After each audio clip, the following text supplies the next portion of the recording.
स्वागत आपका। मैं हूं योगेंद्र, आप देख रहे हैं खास खबर। खास खबर में हम बात करेंगे खास महोत्सव की। लोकतंत्र का ये महोत्सव जो 7 चरण में मतदान का एक कहूं कि इस फेस्टिवल का सेकंड फेज, आपका पहला नामांकन, स्क्रूटनी, जो भी चीज़ें चलती हैं, उसके बाद में वोटिंग और फिर रिजल्ट, फिर आता है सरकार बनाने का नंबर। तो मतदान संपूर्ण हो चुका है और पूरे 7 चरण को किस तरह से देखा जाए, हर राजनीतिक दल की अपनी मेहनत है, उन्होंने की भी है।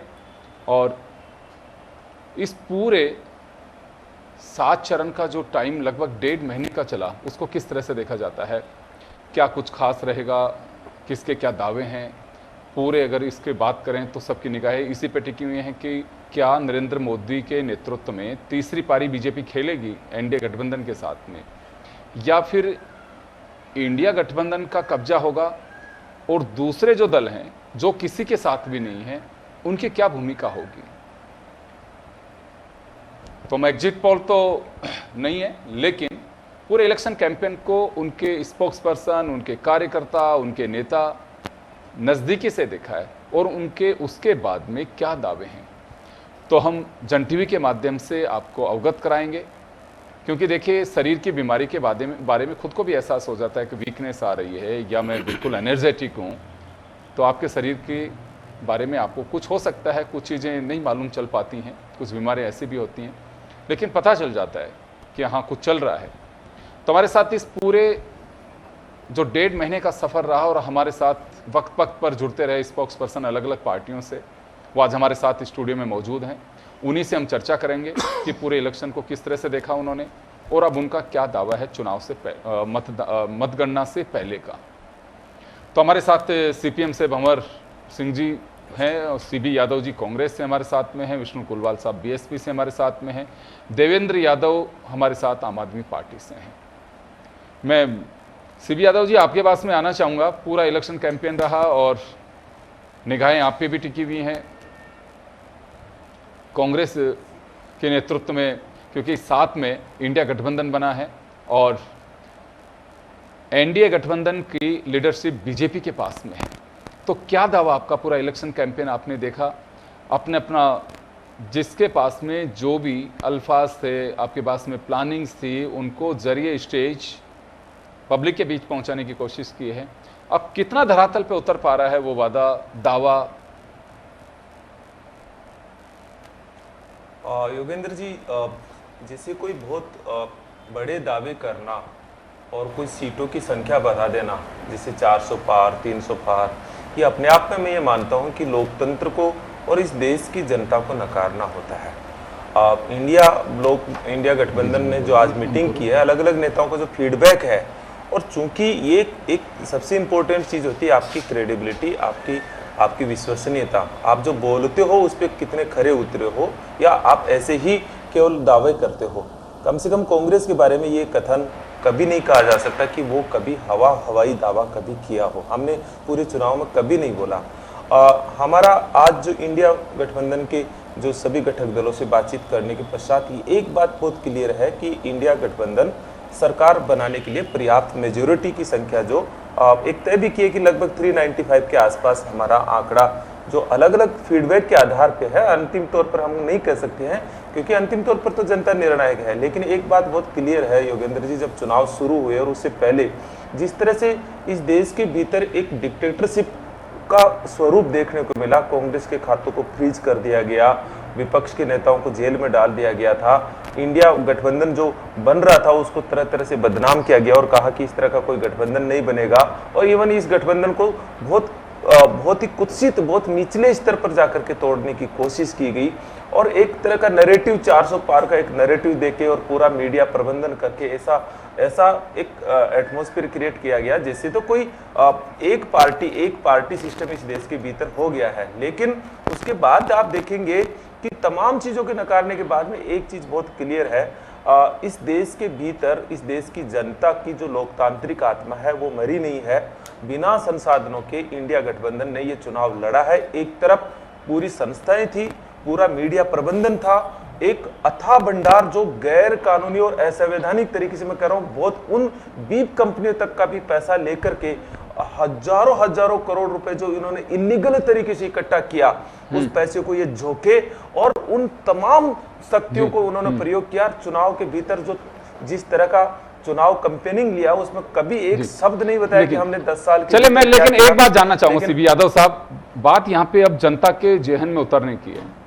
आपने अपनी बात रखी होगी, बीजेपी ने अपनी बात रखी होगी, दूसरे दलों ने अपनी बात रखी होगी। आप अपने एजेंडे पे जो आपने जनता के बीच लेकर के गए होंगे, कितने सफल होते दिखाई दे रहे हैं? देखिए, छोड़े बीजेपी ने क्या किया, मैं तो आपके एजेंडे की बात चुनाव आते रहेंगे, जाते रहेंगे।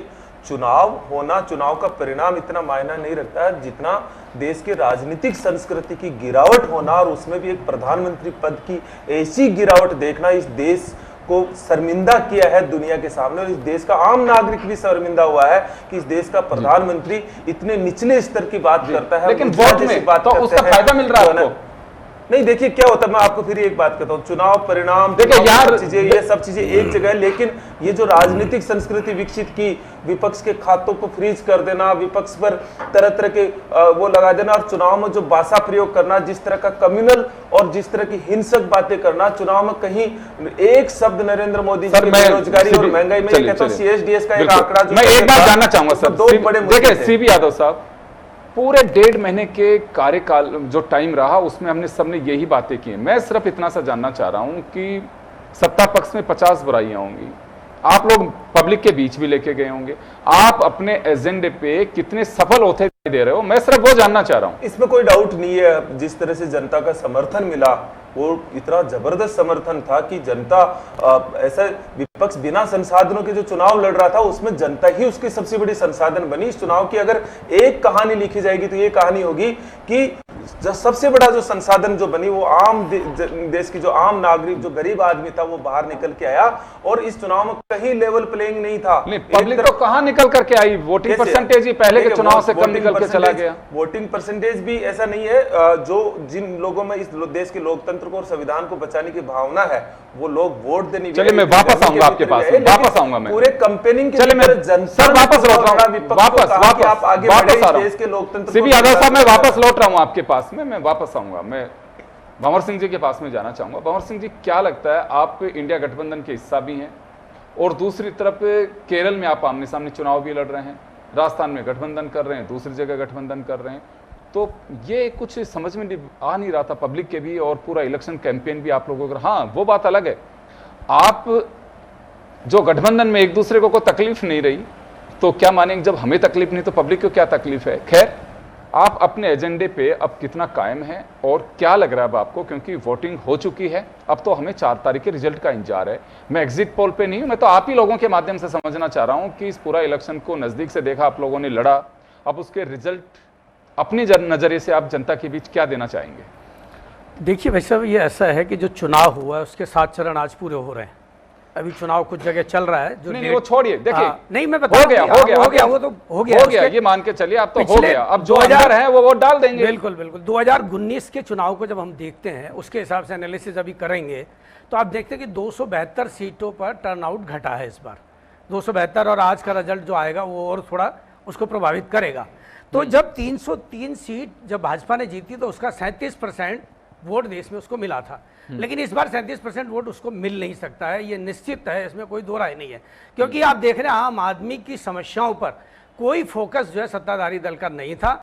इंडिया गठबंधन ने जो बातें की है वो आम जनता से जुड़ी हुई बातें हैं, उनकी दुख और तकलीफ की बातें, जिसके साथ में आम जनता का जुड़ाव बढ़ा है, इसमें कोई दो राय नहीं है। आज 12 राज्यों में पिछले चुनाव में कांग्रेस का खाता नहीं खुला था, लेकिन इस बार ऐसी स्थितियां नहीं है। जो हिंदी भाषी राज्य हैं वहां पर अच्छा खाता खुलेगा। राजस्थान में जहां एक सीट भी नहीं आई थी, 10 से 15 सीटें इंडिया गठबंधन की इस बार आएगी, इसमें कोई दो राय नहीं है, मैं आपको बता दूं। इसी तरह पड़ोसी राज्य हरियाणा में, पंजाब में, इसी तरह यूपी में भी इनका गठबंधन जो है एनडीए का वो गिरावट की ओर जा रहा है। आम आदमी परेशान है, देश का बेरोजगारी से नौजवान परेशान है, महिला अपराधों से महिला और जो परेशान है।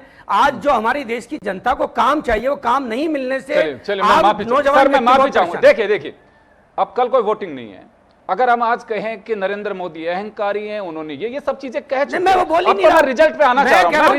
जो वोटिंग किया है, महंगाई का इशू, देखिए महंगाई के इशू पे, बेरोजगारी के इशू पे, सुनिए तो सही, आप सुनिए। अब अगर आप किसी को दुलार कर रहे हैं, गाली दे रहे हैं, उसका कोई फायदा नहीं है। मैं किसी को दे ही नहीं रहा गाली। सर सुनिए तो सही, मैं बात बता रहा हूं। मैं अब तो मैं केवल रिजल्ट, आप लोगों की एक्सरसाइज है वो कितनी रिजल्ट में तब्दील हो रही है, मैं वो जानना चाह रहा हूं सिर्फ। क्योंकि जो बच्चा एग्जाम देने जाता है, अगर वो घुमा के बात कर रहा है तो नहीं, घुमा के बात कहां, सीधी और सीधी अगर बात वो कर रहे हैं सीधी हम तो। सटाक बात कर रहा है कि इतने मार्क्स मेरे आ सकते हैं, तो अभी मैं मैं उस पे आपको जाना बता चाह रहा दूं हूं। कि- आपने कहा कि राजस्थान में 10 से 15 सीट हम जीत बिल्कुल, सकते हैं। बिल्कुल, बिल्कुल। बिल्कुल ठीक है, आपका एजेंडा, आप बिल्कुल बोलिए। मैं वही जानना चाह रहा हूं, क्योंकि अगर अब हम कहेंगे कि देश में हाहाकार मचा हुआ है, बेरोजगारी, अब उसका कोई फायदा नहीं है, ये चीजें जा चुकी। अब नहीं, तो नहीं, मैंने जनता को बताया जो फैसला वोटिंग करना था, किसके वो कर ऊपर चुकी हुई है ना, जनता मैं की जो चलिए समस्या है, देव के पास में जनता जाना ने उस पे चाहूंगा। वोटिंग किया है। बिल्कुल, चलो बात योग ये है। आप कह सकते हैं कि इस वजह से हमें दो। सर मैं वापस लौटूंगा, देख समय कम है, क्योंकि अपन लोग देखे फिर किसी के पास में। मैं देव आपके पास में आना चाहूंगा। आप कितने आश्वस्त हैं, इंडिया गठबंधन का आप हिस्सा हैं? देखिए उपेंद्र जी, हम तो पूरी तरह आश्वस्त हैं, क्योंकि हम लोगों ने चुनाव देखा है। हमने देखा है वो किसान किस तरीके से बीजेपी को, भारतीय जनता पार्टी को उन गांवों से भगा रहे थे जिनको भारतीय जनता पार्टी ने दिल्ली में घुसने से रोका था। हमने देखा है गांव में प्रचार के दौरान कि वो अग्निवीर की तैयारी, जो भारतीय फौज की जो युवा तैयारी कर रहे थे, वो किस तरीके से अग्निवीर के जरिए ठगे गए, भारतीय जनता पार्टी से नाराज थे। हमने देखा है महंगाई से परेशान जनता को, हमने देखा है उन दुखी माँ बाप को जिनके बच्चों को नौकरियां नहीं लग पाई। तो भारतीय जनता पार्टी और इंडिया गठबंधन के बीच जो चुनाव था, इस चुनाव में जनता लगातार इंडिया गठबंधन के साथ चुनाव लड़ रही थी। और हम इसीलिए आश्वस्त हैं कि हम जब जमीन पे थे तो हम लगातार ये देख रहे थे कि भारतीय जनता पार्टी अपने 10 साल के काम को ना गिना करके सिर्फ हवाई बातें कर रही थी, कभी मंगलसूत्र कभी कुछ। तो इस तरीके की बातें जनता सुनने को तैयार नहीं थी। जनता इस बार मुद्दों पे चाहती थी। जनता चाहती थी कि 10 का हिसाब दो, लेकिन 10 साल का हिसाब देने में भारतीय जनता पार्टी पूरी तरह से विफल रही। और इंडिया गठबंधन ने मुद्दों पर चुनाव लड़ा। हमने रोजगार, तमाम जो चीजें हमारे जनता को प्रभावित करने वाले मुद्दे क्या थे, मिलता दिखाई दे रहा उनको है लेकर रिजल्ट साफ आने वाला कि भारतीय जनता पार्टी सत्ता से जा रही है और अब की बार इंडिया गठबंधन सत्ता में आ रहा है। और ये दिख जाएगा। जनता को बेसब्री से इंतजार था इस सत्ता परिवर्तन का। जनता बहुत परेशान थी पिछले 5 साल से। इस चुनाव में लड़ाई जनता और भारतीय जनता पार्टी में थी। और भारतीय जनता पार्टी का भी एक गुट कहीं ना कहीं इस बात से सहमत था कि भारतीय जनता पार्टी ने अति कर दी है, जिसके विपक्षी नेताओं को जेल में डाला, जिस तरीके से उनके भी घर की महंगाई बढ़ गई थी। तो भारतीय जनता पार्टी भी नरेंद्र मोदी जी को कहीं ना कहीं चुनाव हराना चाहती थी, ये साफ था। और तो आपकी बात, आप लोगों का एक भरोसा तो यह है कि बीजेपी का अंतरकलह है, उससे कुछ बेनिफिट आप लोगों को नहीं, मिल सकता है। अंतरकलह एक पॉइंट है, लेकिन जो मैंने तमाम आपको मुद्दे गिनाए, जिस तरीके से युवाओं का रोजगार छीना, महंगाई, किसानों पर अत्याचार, महिलाओं पर अत्याचार, दलित भाइयों पर अत्याचार, ये तमाम मुद्दे जनता के साथ में थे। ये चुनाव बदलाव के लिए लड़ा गया था। इस चुनाव का मकसद किसी की सरकार बनाना नहीं था। इस चुनाव में जनता अपने अधिकार चाहती थी, जनता खुद के बारे में सोच रही थी। चले मैं मनीष क्योंकि पारिक 10 जी के साल पास तक में जनता को भुला दिया गया, लौटूंगा, जिनके वोट से लौटूंगा। सरकारें बनी थी। सर मैं लौट रहा हूं, मनीष पारिक जी के पास में जाना चाहूंगा। मनीष जी, पूरा इलेक्शन कैंपेन चला, बड़ी चुनौती बीजेपी के सामने है कि तीसरी पारी खेलेगी या नहीं खेलेगी। क्योंकि 2014 का जो चुनाव था वो बदलाव का था। 2019 का चुनाव राष्ट्र की सद्भाव, एक ये कहूँ इमोशन से जुड़ा हुआ था। लेकिन ये जो चुनाव था, वोटिंग परसेंटेज और जो चीजें थी उसको देख करके किसी की हवा नहीं थी। एक तो ये चुनौती आप लोगों के सामने है कि आपको तीसरी बार सरकार, तो आप लोग नज़दीक से देखा, 7 में मतदान हुआ, खत्म, अब तो संपन्न हो चुका है। तो बीजेपी कितनी पानी में है, कितनी बाहर है, कितना कॉन्फिडेंस आप लोगों को सरकार को लेके? योगेंद्र जी, 3 बातें हैं जो चुनाव में वोटिंग बात करती है, जनता को मतलब होता है। एक तो नेतृत्व तो बिल्कुल स्पष्ट होना चाहिए, नेतृत्व होना चाहिए, देश का कौन करेगा। तो इंडिया में तय नहीं था, इनके दूसरे वालों में, और बीजेपी में तय है। तो एक तो ये प्लस में है बीजेपी। दूसरी बात ये है कि जो जनता से जुड़े हुए विषय है वो बीजेपी ने अच्छे गरीब कल्याण की योजना करी। तो 32 करोड़ खाते हैं, 28 करोड़ ये शौचालय है, फिर करोड़ों करोड़ों में आपने देखा जो पहले घोटाले थे वो अब जन सेवा का काम में बदल गया। तो जनता के लिए काम करने वाला भी है। तो बीजेपी ने क्या किया वो भी हो गया। एक तीसरी बात थी जो चतुरता है थोड़ी, वो जो विपक्षी नेता लोग हैं, चूँकि उनका कुछ है नहीं, तो जो स्टेट में गड़बड़ झाले कर रहे हैं वही कहते हैं। जैसे मान लीजिए कि राजस्थान में महिला उत्पीड़न था तो कहते हैं अभी महिला उत्पीड़न से परेशान है। राजस्थान में बेरोजगारी थी, स्टेट गवर्नमेंट इनकी थी, अब कहते हैं तो मोदी जी कारण है। ये जनता ने देखा है कि बड़ी चतुरता से जो विपक्ष है वो अपनी बातों की जो गड़बड़ियां हैं वो मोदी जी पे डाल रहा है। एक बात तो ये 3 बातें मुझे लगती है कि बीजेपी को क्लियर कट मेजोरिटी अच्छी मिलेगी। और जनता तो उनके साथ है ही, क्योंकि सब जगह आप देख रहे हैं, पूरे एक दुनिया में नाम की बात है वो भी मोदी जी ने कर दिया है। तो इसलिए ये जो वोट देने जा रहा था तो आदमी के मन में यही आता है, चलो मोदी जी देश अच्छा चला रहे हैं और ये एक आदमी यहाँ जीत के भी क्या कर लेगा, अपने तो बीजेपी को ही दे दो, ये बात हुई है। तो कुछ जगह पर इन्होंने कुछ करने की कोशिश करी कि ऐसे हुआ वैसे हुआ। हालत ये है, अभी ये पहली बार कोई पार्टी कह रही है कि चूंकि इनकी डोमिनेंस बहुत ज़्यादा है, मोदी जी एक छत्र नेता हैं, तो कुछ लोग अंदर वो कर रहे हैं। अब आप सोचो, डोमिनेंस है, यही तो प्लस पॉइंट है। इनके डोमिनेंस है ही नहीं, कोई पूछता ही नहीं उसको। वो 25 बरस के आदमी को खड़ा कर दिया नेता बना के, ये नेता है, वो कहता है मैं ये कर रहा हूँ वो कर रहा हूँ, उसको कोई मान ही नहीं रहा वहाँ बिहार में। और वो कहते हैं कि हम तो इनके पुत्र हैं इसलिए दे दो, हम इनकी बेटी हैं इसलिए दे दो। अरे जब पूरी दुनिया ही तुम्हारे इसके खिलाफ हो गई है, उसी को लेके बजा रहे हैं। अब आप समझो, this is the real problem of the विपक्ष, कि जिस बात पर बीजेपी एजिटेट करती है वो उसी चीज को लेके खड़े। कोई कह रहा है कि ये खाने से कैंसर हो जाएगा, ये उसी की बोतल लेके खड़े हैं। तो मैं समझता हूं कि इतना निरुपाय, इतना बेचारा विपक्ष कभी नहीं था, और इसीलिए लोगों ने कहा विकल्प ही नहीं है मोदी जी का, तो सब बीजेपी को वोट दे रहे हैं। जैसे मैंने आपको कहा, राजस्थान में 25 सीटें जीतेंगे, बीजेपी की सरकार बनेगी, ये भी पक्की बात है ना। अभी ये कुछ दिनों में कहने लगे कि हम भी सरकार के दावेदार हैं, लेकिन तो कहते नहीं थे सरकार तो बीजेपी की बनेगी। तो वो सब पूछते थे अरे जब उन्हीं की सरकार बनेगी तो यहाँ के सांसद में इसको वोट देने से क्या फायदा। और इनको ध्यान आया तो इन्होंने ये बात। लेकिन आम आदमी पार्टी को ये भी लगता है कि आप लोगों के अंतरकलह है, तो उससे भी कुछ बेनिफिट मिल रहा है इनको। कितनी सीट लड़े हैं, वो क्या करेंगे आप जानते हैं। लोग कोई 15, 20, 25 सीटों पे लड़ते हैं और कहते हैं 543 पे जीतेंगे, तो लोग इनकी सीरियसनेस समझते ही हैं। जी चलिए, मैं वापस आऊंगा आपके पास में। मैं विष्णु कुलवाल साहब के पास में जाना चाहूंगा। सर, क्या लगता है आपको, आप किसी गठबंधन के साथ में नहीं थे, तो अभी कोई इंतजार है आपको कि सत्ता की चाबी हमारे पास में रहेगी, या फिर आप कंप्रोमाइज करेंगे, या कुछ स्थिति ऐसी रहेगी? क्या आप लोगों को भरोसा क्या है अभी रिजल्ट को लेके? देखिए योगेंद्र जी, सबसे पहले तो जो यहाँ जो नेता बैठे हैं उनके मन में ईमानदारी होनी चाहिए जी। पार्टी के प्रति तो वफादार होना चाहिए, पर उन्हें ईमानदारी भी होनी चाहिए। यहाँ जो भी बैठे हैं वो सब झूठ बोल रहे हैं अपनी पार्टी के हित के लिए। हम बोल रहे हैं कि हमारी पार्टी को जो आज जिस स्थिति में लाए हैं वो भारतीय जनता पार्टी है, और आज हमारे देश में हमारी पार्टी की जो स्थिति हुई है, जिसको आज भारतीय जनता पार्टी की बी टीम बोली जाती है, उसका कारण भी भारतीय जनता पार्टी है। अभी हमारी पार्टी की नेता मायावती जी ने एक युवा नेता आकाश आनंद को चुनाव मैदान में भेजा। मतलब वो आदमी स्पीच दे के आ रहा है और 10 मिनट बाद उसके खिलाफ FIR लॉन्च हो रही है। ये कौन सा लोकतंत्र आया? देश में जो भारतीय जनता पार्टी जो भी कुछ बात बोलेगी उस पर FIR लॉन्च नहीं होगी। इस प्रकार की बात बोल के ये जनता को क्या गुमराह करना चाहते हैं। और आज हम तो इतना विस्पष्ट बोलना चाहते हैं कि हम किसी गठबंधन के साथ भी नहीं है, मगर आज हमारी स्थिति इतनी अच्छी भी नहीं है कि हम बोले कि हम सरकार बनाएंगे। ये दोनों तो सरकार बनाएंगे, हम तो बोले हम सरकार नहीं बनाएंगे। तो इस प्रकार की चाबी भी हाथ में नहीं ले रहे? नहीं, चाबी भी नहीं हमारे हाथ में जी। सत्य के साथ बोलो ना कि चाबी कहां से आएगी। हमने चुनाव लड़ा यूपी में हमारे टिकट बांटे अमित शाह जी ने, तो हम चुनाव, हमारे पास चाबी नहीं है। चाबी तो जिसके पास उसके पास ही है। ये बात सच है कि इस प्रकार की तानाशाही जो आपातकाल में भी नहीं हुई, आज वो तानाशाही के बल पे और अहंकार के बल पे जो बोल रहे हैं ना योगेंद्र जी, एकदम क्लियर बात समझ लीजिए। ये न कांग्रेस ने चुनाव लड़ा है, भारतीय जनता पार्टी ने पैसे के बल पे चुनाव लड़ा है, भारत की जनता ने भारतीय जनता पार्टी के खिलाफ चुनाव लड़ा है। ये पहली बार इस प्रकार का काम हो रहा है। तो रिजल्ट क्या लग रहा है आपको? रिजल्ट क्या लग रहा है? तो खुल के आप रिजल्ट के बारे में बात कर सकते हैं। योगेंद्र जी देखिए, मैं क्या है कि देखो, ये तो एक 295 बना रहे हैं, एक 400 पार मोदी हो जाएगा देश से बाहर। हम तो ऐसी बात बोल नहीं रहे, हम तो बोल रहे हैं कि जो होगा तो देखा जाएगा। अभी हमको ये पता है कि हमारे पास अब कोई चाबी नहीं है, बस ये स्पष्ट है हमारी बात। जी चलिए, लेकिन क्योंकि आपकी लंबी लीडरशिप है और एक पार्टी के स्पोक्स पर्सन है, लग क्या रहा आपको कि इंडिया या एनडीए? देखिए योगेंद्र जी, जो चुनाव लड़ रही है जनता ने, मैंने जो पूरा चुनाव देखा है जी, वो जनता ने चुनाव लड़ा है। और जब जनता चुनाव लड़ती है ना तो उसका बदलाव होता है। और अब के मुझे ऐसा लग रहा है कुछ कि हिंदुस्तान में बदलाव अवश्य होगा। अगर ऐसा नहीं होगा तो फिर वक्त बताएगा क्या होगा। ओ, आपको ये जरूर लगता है कि बदलाव होगा? ये आरोप तो लगा रहे हो कि यहाँ बैठे सब नेता झूठ बोल रहे हैं। नहीं, मैं तो झूठ के लिए बोल रहा हूँ कि कोई 300 पार, कोई 400 पार, तो सीटें तो 540 का वोट पड़ा है ना, तो उसकी बात करो ना।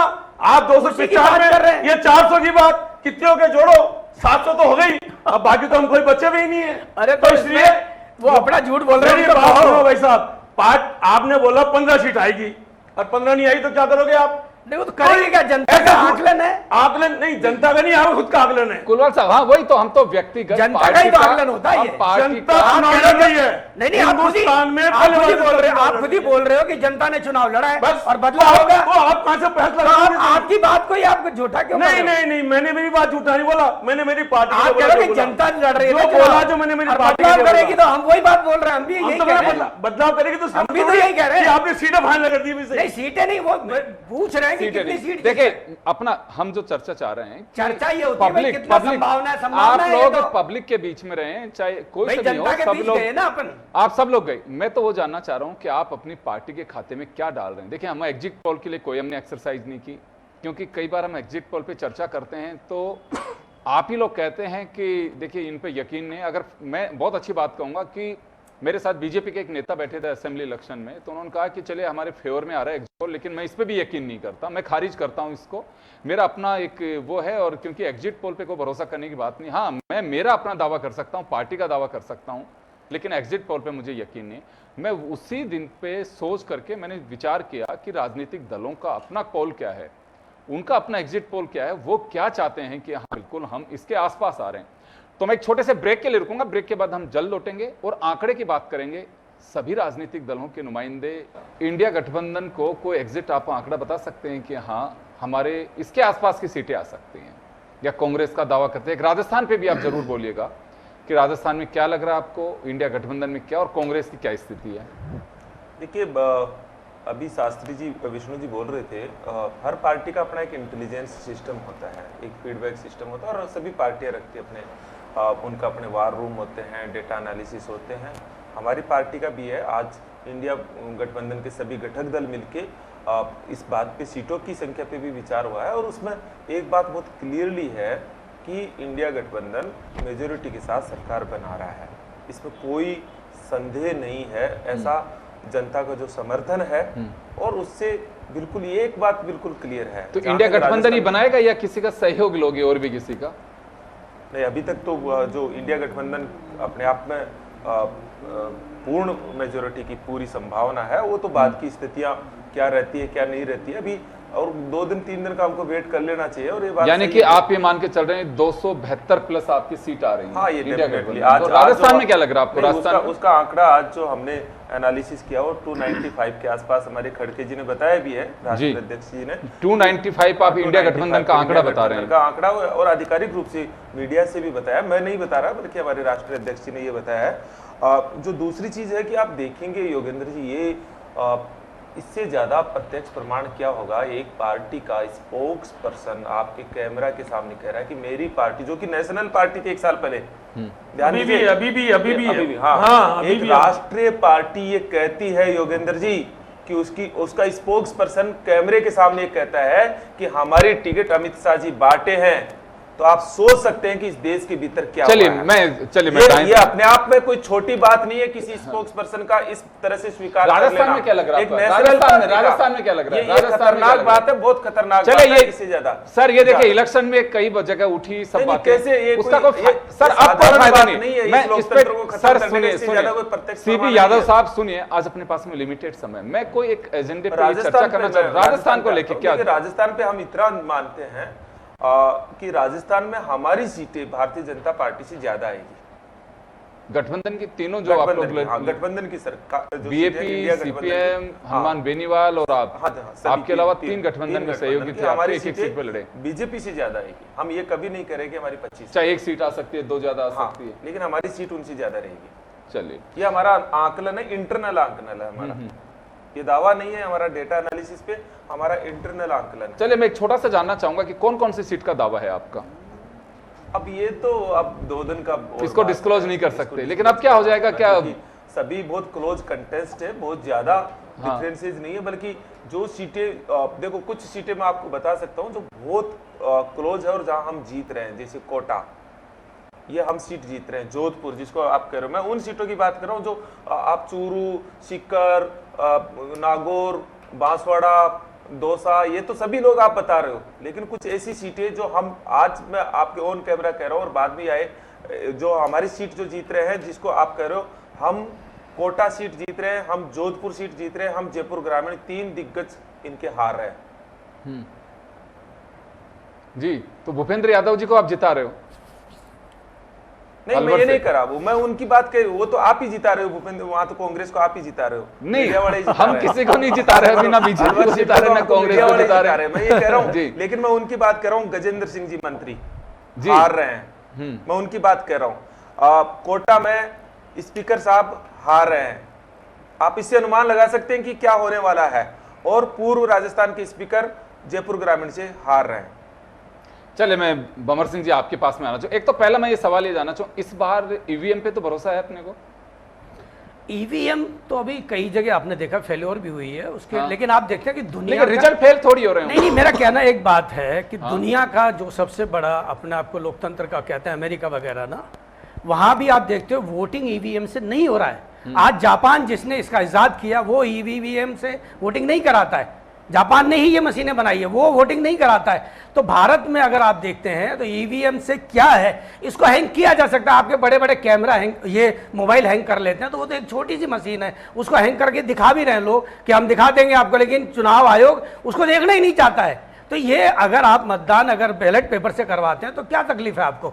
आज जिस तरह का मतदान कई जगह पर हुआ है, ईवीएम में मत डालने वाला खड़ा हुआ है, आपने दिखाया, मीडिया ने दिखाया, सोशल मीडिया ने दिखाया कि उनका वोट डाल रहे हैं जबरदस्ती, वहां बैठे हुए गुंडे, और उनके वोटिंग करे जा रहे हैं वो उनको, और उनकी कोई सुन ही नहीं रहा, ना पुलिस सुन रही है ना प्रशासन सुन रहा है। जहां सत्ता बीजेपी की है वहां इस तरह के हालात भी हुए ना ईवीएम के साथ में। तो ये आपके सामने हो रहा है कि देश में चल क्या रहा है, कि आप मतदाता को उसका मत भी नहीं देना चाह रहे कि उसको वोट डाल सके। ईवीएम तो बहुत सेकेंडरी हो गई है, कई जगह तो वोट ही नहीं डालने दिएगा, उनके वोट डाल दिए पहले ही, बोला जाओ तुम्हारा वोट डल गया।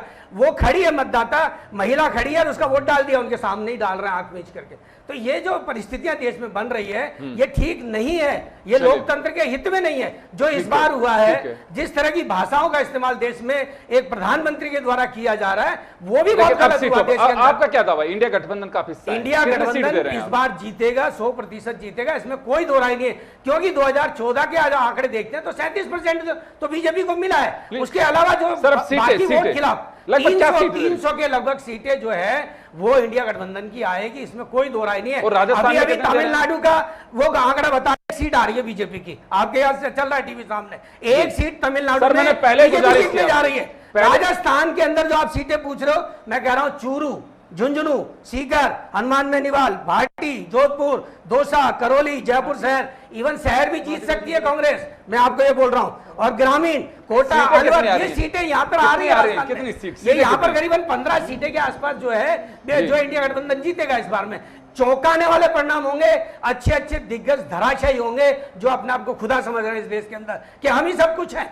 आज आप विपक्ष के तमाम खाते सीज कर रहे हो, अपने पैसे का यूटिलाइजेशन कर रहे हो, आप जो है देश के धंधा सेठों से पैसा लेके चुनाव लड़ रहे हो, और आम गरीब आदमी को पूरा इलेक्शन चुनाव लड़ने नहीं दे रहे हो। पूरा इलेक्शन कैंपेन में हमने देखो इन्हीं सब चीजों पे बात की।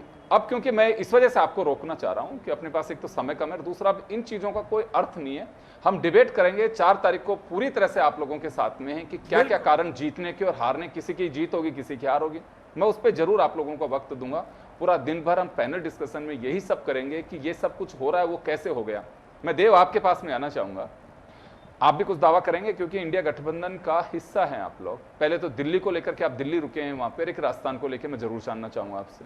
देखिए योगेंद्र जी, आज इंडिया गठबंधन की बैठक थी जिसमें यादव जी ने भी बताया कि उस बैठक में जब सभी पार्टियों ने मंथन किया और अपने अपने आंकड़े पेश किए तो 295 का एक आंकड़ा निकल करके आया कि ये सीटें इंडिया गठबंधन जीतने जा रहा है। दिल्ली की जहां तक बात है, दिल्ली में इंडिया गठबंधन सभी 7 सीटों पर जीत रहा है।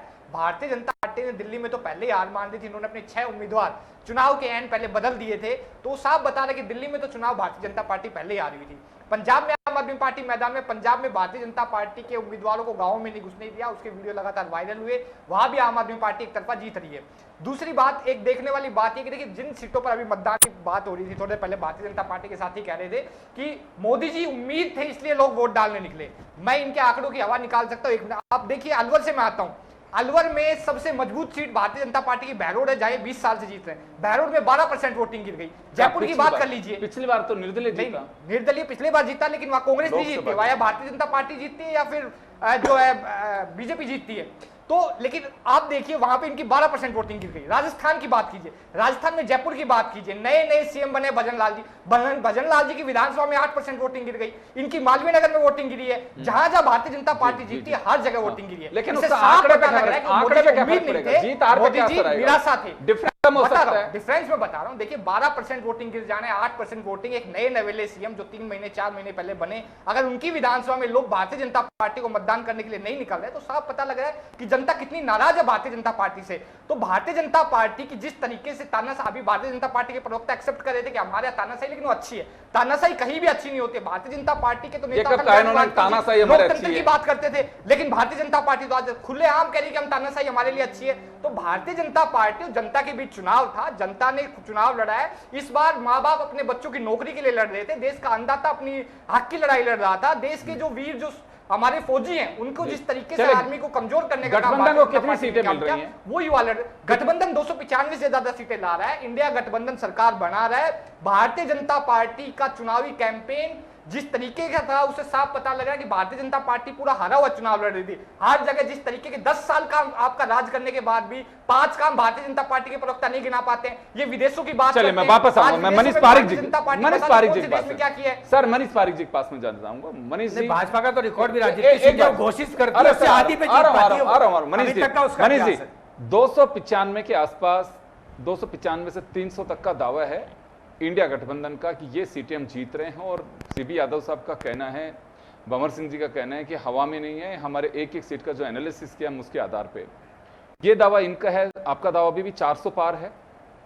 नहीं, आप तो ये जन टीवी को मैं धन्यवाद देता हूँ, आप बहुत डेमोक्रेटिक आदमी हो, इंडी के 4 आदमी बुलाते हो, ये तो है। और कोई टीवी पे आते नहीं सब, पर कोई नहीं, बीजेपी का एक है, बाकी सब और टीवी पे सिर्फ आपके रहते हैं, कोई प्रवक्ता भी, वो जो एंकर भी होता है वो आपका पूरा पार्टी रहती है। उनका ये कहना नहीं, उनका कहना है कि चलिए सब लोगों को बुलाते हैं आप। 20% वॉइस है बीजेपी की और 80% इंडी की है, तो निश्चित तौर पर ये कलरव और ये चलेगा। गुलवार साहब तो न्यूट्रल है, गुलवार साहब तो आपके साथ है, हमारे साथ है। मैं निवेदन ये करना चाहता हूँ कि देखो अब ये इचल करंजी में कौन जीतेगा इनको क्या पता। ये कह रहे हैं, हमारे कह रहे हैं जो लिया है वहाँ से आंकड़े 290 बोलने हैं, तो ये तो बात सही है। आज की शाम को तो सच बोलना चाहिए, क्योंकि अब कोई वोट पड़ना नहीं है, बिल्कुल सब हो गया। अब ये इचल करंजी में कौन जीतेगा, अब तो सच बता दो आप कितनी आ रही है बीजेपी की, फेंक दिया तो वो प्लेटफॉर्म तैयार करके बता रहे हैं। ईटानगर में कौन जीतेगा, टाटा नगर में कौन जीतेगा, इनको किसी को नहीं पता, मेरे को भी नहीं पता। लेकिन मैं ये कहना चाहता हूँ जो इन्होंने कहा पार्टी का अपना इंटरनल स्ट्रक्चर होता है, ये होता है, तो 2 बातें मैंने आपको निवेदन किया कि एक बात जो सबसे ज़्यादा प्रभावी थी कि सरकार जो पूरे चुनाव में 4 चरण तक यही चलता रहा, भाई सरकार तो मोदी जी की बनेगी, इसका बीजेपी को बहुत एडवांटेज है। और लोगों को लगता है भाई जब वो इन्हीं की सरकार बन रही है तो अपने यहाँ पे सांसद को क्या फ़र्क पड़ेगा, तो वो उनको दिक्कत हो गई। एक दूसरा, जो इन्होंने जातिवाद की बात करने की कोशिश करी, ये वोट नहीं दे रहे, उन महिलाओं ने वहाँ पे गास्केट रिलीज सिस्टम का काम किया है। वो तो ना तो पान की दुकान पे जाती है, ना कोई पीडीवी वाले को बताती है, वो तो वोट देने जाती है और मोदी जी को दे आती है। ये इनके लिए सबसे बड़ी बात है। 50% of population are in favour of BJP, that's why BJP having this mileage. मैं आपको बताना चाहता हूँ, यही बात मुझे समझ में आया। बंगाल में भी गया, उड़ीसा गया, तो वहाँ भी देखा था, सब जगह पर एक संवेद स्वर में बात थी कि महिलाएं भाजपा के पक्ष में वोट कर रही हैं। तो मुझे लगता है कि 50% of the population is BJP को बेस। पुरुषों ने क्यों नहीं किया? नहीं, ये जो बातें कर रहे हैं वो कह रहा हूँ, वोट तो बीजेपी को देंगे। वो भी ये नहीं कह रहा कि वो किसको दिया है, मुझे क्या पता किसको दिया उन्होंने, मैं ये नहीं कह रहा। लेकिन जो इसका जवाब इनके पास नहीं है, एक बात, क्योंकि ये कुछ दूसरी बात। चलिए ये तो बात हो गई, आपने कई चीजें बोली, उनका काट आपने बता दिया। मैं ये जानना चाह रहा हूँ कि अब की बार 400 पार, अभी भी बीजेपी इसी पे कायम है, क्योंकि 295 से 300 का दावा कर रहा है विपक्ष, तो इतनी सीटें। वो तो 4 जने हैं, ये आप कह रहे हो इसलिए, बाकी अभी ये एक तो खड़ा करो। मैं नहीं कह रहा, ये लोग कह रहे हैं, मैं तो वो बता रहा हूँ आपको, और आप खुद भी सुन रहे, पता क्या रहा हूँ, खुद सुन रहे हो आप। 295 4 बार सुन रहे हो आप, हाँ। तो आपको ऐसे लगता है ये कह रहे हैं, तो वही आपसे, आप अकेले भारी पड़ रहे हो। सरकार लड़े भी हैं चुनाव, मुझे यही नहीं पता, क्योंकि ये सारे मिल गए हैं या कुछ लोग अलग भी हैं। ये भी देश का बीजेपी को कितना घमंड है। मनीष जी एक बार आप रुकिए, आप हमेशा दूसरे पे बात कर रहे हैं, आप अपनी जगह सच्चाई भी नहीं आते। आपका कितना गठबंधन है? 54 लोगों से गठबंधन है आपका, आप इन 18 से बात कर रहे हो। आप क्यों झूठ बोलना चाहते हो? ये बोलो हमारा भी गठबंधन है 54 लोगों का, तो आप कैसे बोल रहे हो 18 लोगों के लिए? ये गुमराह क्यों कर रहे हो आप? जो बात आप सच्चे बताओ। आप आपसे पूछो भाई आप कितनी सीट? मैं एक बार के लिए 295 का आधार नहीं है ना, सुने मेरे को तो ये बात बताना चाहता हूँ। मैंने शिवसेना जो आपके गठबंधन में है उनको भी आमंत्रित किया था, उनके यहाँ से कोई आया नहीं। हमने नहीं, ये नहीं कह रहा, वो तो भाई साहब एक ही ताकि एक बैलेंस हो जाता है। It doesn't mean for me, ये तो कोई बात नहीं है। लेकिन मैं तो ये कहना चाहता हूँ कि ये 25 सीटों की बात मैंने आपको बताई कि जो साइलेंट वोटर है वो जो ना तो 5 चले, लेकिन राजस्थान में कितनी सीटें दे रहे हैं? क्योंकि अमित शाह साहब ये बात कहते हैं कि हाँ 2-3 सीटों में हमें डाउट है। हाँ, मैं आपको निवेदन करना चाहता हूँ, अगर आप ये इक्वेशन बांटेंगे, इन्होंने जाति के वोट इसको मिल गए हैं, इसका बेनिफिट इसको मिल जाएगा, इन्होंने सब निकाल लिया है, उसके बावजूद भी अगर पोलिंग परसेंटेज की बात ये करते हैं तो जहां पे डिक्रीज हो रहा है उसमें ये बोलेंगे तो आक्रोश नहीं है, इसलिए बीजेपी को वोट तो मिल रहा है, इनका वोट नहीं निकला है।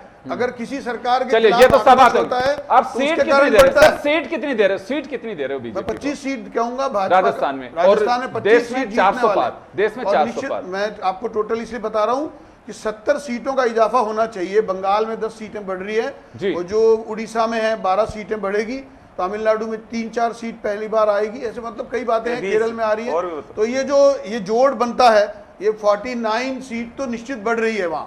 अब 49 हमारी जो अभी है 350 आप बात कर रहे हैं, हाँ। उसे 49 जोड़ते हैं तो लगभग 400 के आसपास बैठता है। अब हम कोई राजस्थान में ये सीट हार जाएंगे इसलिए इसको हम एक कम करके बता रहे हैं, ये मैं नहीं किया हूं, ये कैलकुलेशन हो भी नहीं सकता।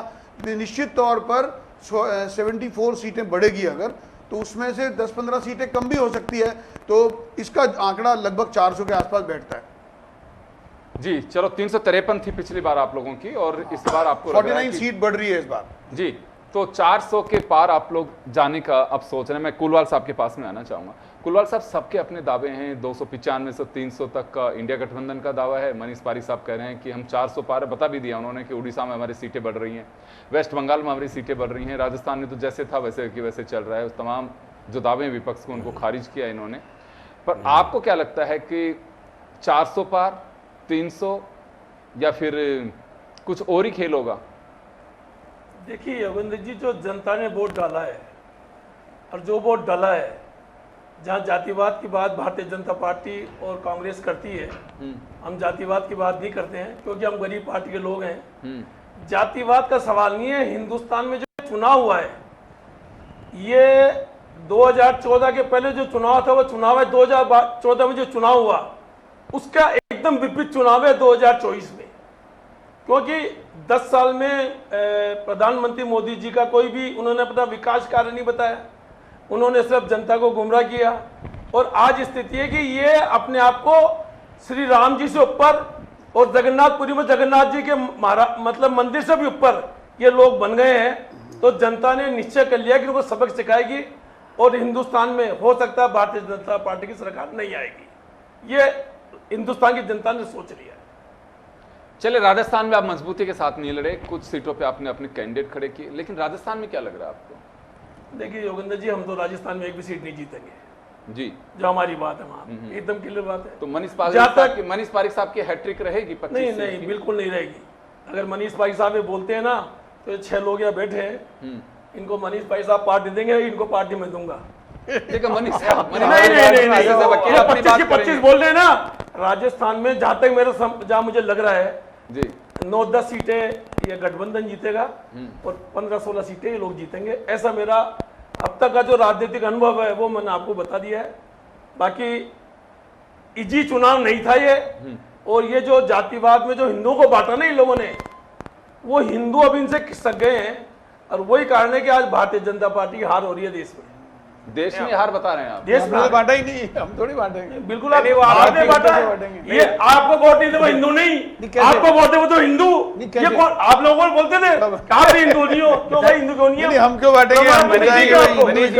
नहीं, इनकी पार्टी की टिकट भी आपके। अब मनीष जी ये कहेंगे कि पहले तो 3 ही लोग मान के चढ़ रहे, कहेंगे चौथा भी आपने। मनीष जी तो मेरा छोटा भाई है, सबको इसको पता चित्र। मैं तो ये कह रहा हूँ कि वो जो आप मनीष जी, आप अमित शाह जी इनकी पार्टी की टिकट बांट रहे हैं, मतलब यही कह रहा हूँ तो अच्छी बात है, आपको खुश होना चाहिए। मतलब एक राष्ट्रीय पार्टी की टिकट मतलब इतना देश के जो चलिए कोई नहीं, मैं सीबी यादव साहब वापस आपके पास में आना चाहूंगा। देखिए एजेंडे की आपने बात की कि मुद्दे ये रहे, आधार ये रहा। मैं बहुत शॉर्ट में जानना चाहूंगा, आप लोगों ने जो बिगिनिंग में मैंने आपको रोका था क्योंकि मेरा आंकड़े पे जाना और आंकड़े पे फोकस करने की बात थी, मैं एक इतना सा जरूर जानना चाहूंगा कि गठबंधन को लेकर के बिगिनिंग में आप लोगों के ही राजस्थान का ही अपन उदाहरण लेकर के चलते हैं, कैंडिडेट कह रहे थे कि हमें मजबूरी में चुनाव लड़ना पड़ रहा है, गठबंधन के जो लोग कह रहे थे वो मानने को तैयार नहीं थे।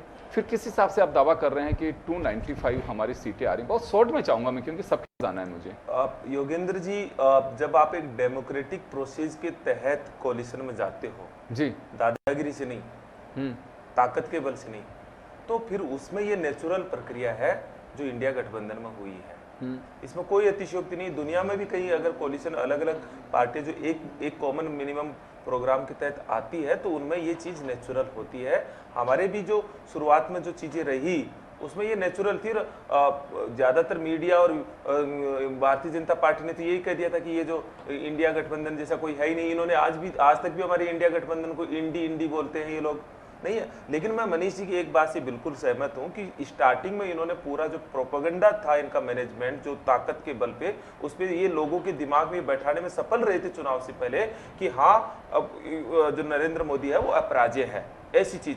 लेकिन बाद में जब इन्होंने इनके कुछ सांसदों ने, कुछ लोगों ने जब संविधान बदलने की बात कही तो देश के लोगों में विशेषकर दलित समुदाय में और जो दलित पिछड़े जो बहुत ही एक संविधान बदलने की बहुत बड़ी बात चली क्योंकि 400 सीट का आंकड़ा, आपको वहां से बाजी तो मैं वो जानना चाहूंगा कि वो कितना आप लोगों के फेवरेबल रहा। मैं वही चीज बता रहा हूँ जो मनीष जी कह रहे हैं, इस बात को मैं सत्यता से स्वीकार कर रहा हूँ कि स्टार्टिंग में ऐसा ही था, लेकिन उसके बाद में देश के लोगों के भीतर विशेषकर जब संविधान बदलने की बात जब इनके लोग खुलेआम करने लगे मंचों पे, तब देश के लोगों की चेतना जागृत हुई, तब देश के लोगों ने चुनाव लड़ा। ये बात सच है कि हमारी पार्टी और इंडिया गठबंधन के पास में रिसोर्सेज बिल्कुल नहीं थे। इनके पास इलेक्टोरल बॉन्ड का अथाह भंडार था, हमारे खातों को फ्रीज कर दिया गया था और ऐसी स्थिति थी कि हम चुनाव में कैसे जाएंगे, यहां तक हमारी परिस्थितियां थी। लेकिन भारत जोड़ो यात्रा और भारत जोड़ो न्याय यात्रा के माध्यम से जो एक कनेक्शन बना, वो कनेक्शन इस चुनाव में एक निर्णायक भूमिका के रूप में सामने आ रहा है। एक बात जानना चाहूंगा आपसे, आप लोगों ने लगातार कहा कि आरक्षण को खत्म कर दिया जाएगा, संविधान बदल दिया जाएगा, लोकतंत्र खतरे में, उसका क्या बेनिफिट मिला आप लोगों को? नहीं, बेनिफिट हमको नहीं, इस देश की जनता जो इस देश के लोकतंत्र जो उनको मिला है इस संविधान के माध्यम से मिला है। 2-2000 साल तक इन्होंने दास्ता सहन किए, बड़े वर्ग ने, 90% वर्ग ने, उन्हें लगा कि हम वापस उस दास्ता के युग में चले जाएंगे। ये बात अपने आप में बहुत गहरे तक चुभ गई और वो लोग खुद के निकल के आए और इंडिया गठबंधन के फेवर में अगर आज कोई वोटिंग नहीं है, सबसे बड़ी फेवर में जो चीज आई, एक तो ये बात आई। दूसरी, नरेंद्र मोदी जी अपने आप को बायोलॉजिकल प्राणी न करके परमात्मा का जब अवतारी बताने लग गए, तब लोगों को लगा कि अपनी जिम्मेदारी से बच रहा है ये इंसान और ये अपने आप को एक ऐसी स्थिति में ला दिया। और इससे तो भारतीय जनता पार्टी के कार्यकर्ता डर गए और फिर मैं मानता हूं कि भारतीय जनता पार्टी का कार्यकर्ता है वो भी नरेंद्र मोदी जी और अमित शाह की इस जुगलबंदी के खिलाफ खड़ा हुआ, क्योंकि उनको भी इनसिक्योरिटी हुई उसके बाद में। चलिए मैं मनीष जी आपके पास में आना चाहूंगा, क्या लगता है आपको कि आरक्षण का पूरा मुद्दा चलता रहा और लोकतंत्र खतरे में है, संविधान बदल दिया जाएगा, उसके बाद में चुनाव आपकी ओर से मंगलसूत्र पे आ गया, मुसलमान आपके हक को खा जाएंगे, इन तमाम चीजों का कुछ असर हुआ चुनाव में आपके फेवर में? क्योंकि कहा वही जाता है जिससे फेवर की बात हो। नहीं, बात तो यही मैंने जैसे कहा कि जब आप स्वाभाविक तौर पे बड़ी बात बताते हैं कि गरीब कल्याण के तहत हमने 68 करोड़ लोगों का ये किया, 80 करोड़ को राशन दिया, तो वो मोनोटोनस होता है तो वो रुचिकर नहीं लगता है। लेकिन ध्यान उन्हीं चीज़ों पे जाता है, जैसे आलू से सोना बना दूंगा, ये बात आई थी। ये बात किसने कही? इसी तरह से ये बात मोदी जी ने कही। इससे ज्यादा झूठ क्या होगा, इससे ज्यादा प्रोपेगेंडा क्या होगा? एक बार मैंने जो सर सवाल पूछा, क्योंकि समय कम, अपन बहुत ज्यादा चर्चा में नहीं जाना चाहेंगे, मैं सीधा सा जो जानना चाहा मैंने आपसे कि इनका ये एजेंडा था और आपका ये एजेंडा जो पब्लिक के बीच में भी है, क्या असर हुआ उसका, असर क्या हुआ उसका? ये तो संविधान ऐसे बदलते नहीं है। अभी जो जितने साल यहाँ पर 10 साल से सरकार है मोदी जी की, और जितनी कंसिस्टेंसी के साथ में एक बार चलिए आप कंटिन्यू करें। जितनी कंसिस्टेंसी के साथ सरकार चली है, गरीब कल्याण की योजनाएं बनी है, जो माँ बहन बेटियों को लाभ मिले हैं, वो उसके कारण लोग जानते हैं कि ये हमारे परिवार है। और जैसे इन्होंने कहा, ये जरूर है कि ये उस चीज़ से परेशान रहे हैं जब ऐसे कहा इसका तो परिवार ही नहीं है, तो एक मोदी का परिवार करके मुहिम चलाई, तो सब लोग जो भारत के उसमें सब आ गए कि मोदी का परिवार हो गया सारा, और हर आदमी मोदी का परिवार हुआ, तो पूरा देख मोदी जी मनीष जी, परिवार सुनिए, बन सुनिए, के सर, ही चुनाव लड़ रहा मनीष था। जी, 2-3 चीजें आपने शुरू में 400 पार का नारा दिया, मोदी गारंटी आई, मोदी का परिवार आया, अच्छी बात है। देखो हर पार्टी की अपनी एक रणनीति होती है, लेकिन धीरे धीरे चीजें साइड में चली गई, मुद्दे दूसरे आ गए। अब 400 का जो नारा था वो सेकंड या थर्ड फेज के बाद में आप लोगों ने खुद ने बंद कर दिया, उस पर चर्चा नहीं की। नहीं, उसमें दो बातें हैं जी। उसमें एक बात ये थी कि अगर लोगों को लगता है कि 400 तो आ ही रही है तो वोटिंग परसेंटेज कम हो गया, कि लोगों को लगता है मोदी जी जीत ही रहे हैं तो वोट डालने की जरूरत क्या है? मैंने आपको कहा, मैं आपको सीरियसली जरूरत नहीं है, एक स्वाभाविक तौर पे उत्प्रेरणा होती है ना जो, उसके बारे में इन्होंने कहा, ये अभी भी कह रहे हैं। मैं कहता हूं ये जो जयपुर में पोलिंग परसेंटेज कम हुआ है उसमें बीजेपी ज्यादा वोटों से जीतने वाली है, ये अभी देख लेना आप। इसका कारण क्या है कि किसी को लगता ही नहीं, चुनौती नहीं है सामने। एक दूसरी बात, वो पोलिंग परसेंटेज जो वोट है वो कांग्रेस का वोट है, जिसको लगता है हम जीतने वाले तो है ही नहीं, काहे को जाना वहां। कि मैंने खुद अपने वहां बूथों पर महसूस किया है, जिस वार्ड नंबर 57 में सरस्वती कुंड में जो कांग्रेस का वोटर था वो वोटिंग डालने ही नहीं आया। चलिए, मैं 30 सेकंड में आपसे जानना चाहूंगा कि आप लोग अपने एजेंडे से, योजनाएं वहां से चलते चलते गारंटी के बाद में आप आ गए मंगलसूत्र, आपके हकों को खा जाएंगे, उसका फायदा क्या मिला मुझे ये बताइए। आप भी नहीं सुनोगे ना उसको, अब बार अब ये बता दूंगा मैं इतने शौचालय बनाए, कितनी बार बोलोगे? तो आप क्या लोक कल्याण की बात इंपॉर्टेंट नहीं है ही ना वो तो, लेकिन मोनोटोनस सा लगता है तो ध्यान मीडिया का उसी पर जाएगा जो नई पहली बार बोला गया है, और पब्लिक भी वही सुनना चाहेगी। ये पब्लिक फिनोमिना भी है, पब्लिक नहीं, पब्लिक तो जानकर बैठी वोट देना है दे देंगे, वो तो वोट दे ही देगी ना, उसको क्या करना है, वो तो केवल लिसनर है, वो स्पेक्टेटर है, वो सुन रहा है, देख रहा है, वोट जाके दे आएगा। मैंने जैसे आपको निवेदन किया। तो कुल मिलाकर के माना जाए कि एजेंडे चुनाव में पब्लिक का एंटरटेनमेंट के लिए भी लाए जाते हैं कि चलिए देखिए योजनाएं तो खूब हो गई, अब जरा मजे लीजिए आप, तो ये मान के चलो मैं इसको नहीं, आप मैं ये अभी भी कह रहा हूं, उसी की चर्चा होती है, टीवी दिखाता है, उसी की बात होती है, इसलिए आप बोल रहे हैं। हम तो अभी भी कह रहे हैं गरीब कल्याण की बात जो थी, 80 करोड़ का राशन था, वही बार बार बोलेंगे। आप चलिए कुल्लाल साहब आपके पास में आना चाहूंगा। हर राजनीतिक दल एजेंडे से भटक गया। मनीष पारिक साहब की ये बात सही है कि मैं इस बात को स्वीकार भी करता हूं कि कुछ चीजें होती हैं कि पब्लिक, क्योंकि 1.5 महीने का चुनाव, ये इनके इलेक्शन कमीशन ने सभी राजनीतिक दलों के लिए एक थोड़ी मुश्किल भी पैदा की, लंबा इलेक्शन हो गया। अब ये देखिए कि तमिलनाडु में इतनी सीटें, राजस्थान में 25 सीटें, यहाँ 2 फेज में, वहाँ 1 फेज में निपटा दिया। तो ये कुछ चीजें ऐसी थी, ये इलेक्शन कैंपेन पूरा जो रहा भटकता दिखाई दिया हर राजनीतिक दल की तरफ से। तो क्या लगा आपको कि जाति, धर्म, सबके नाम पे? देखिए योगेंद्र जी, अभी मैं जो ये एग्जिट पोल का जो रिजल्ट दिखा रहे हैं, खुद दिखा रहे हैं, ये दिखा रहे हैं यूपी में सीटें वैसा कितनी 80 है, कम है या ज्यादा है? 80 सीटें। 80 सीटें ना, ये दिखा रहे हैं 67 और 17, 84 सीटें हो गई। सीटें कुल वो लगभग देते हैं, वो लगभग देते हैं। दो आदमी मर गए, चुनाव तो 78 पे हुआ है, वो लगभग देते हैं। तो खैर, इतना बड़ा गैप कहां से? चले, मैं एग्जिट पोल पे सर मैं चर्चा भी नहीं करना चाहता, एग्जिट पोल का कोई वो नहीं। मैं तो ये जानना चाह रहा हूँ मुद्दों से लेकर के, मैं आप बस शॉर्ट में बता दीजिए कि मुद्दों को लेकर के पूरा इलेक्शन चला, क्या असर हुआ? ये चुनाव कोई मुद्दों पे नहीं हुआ।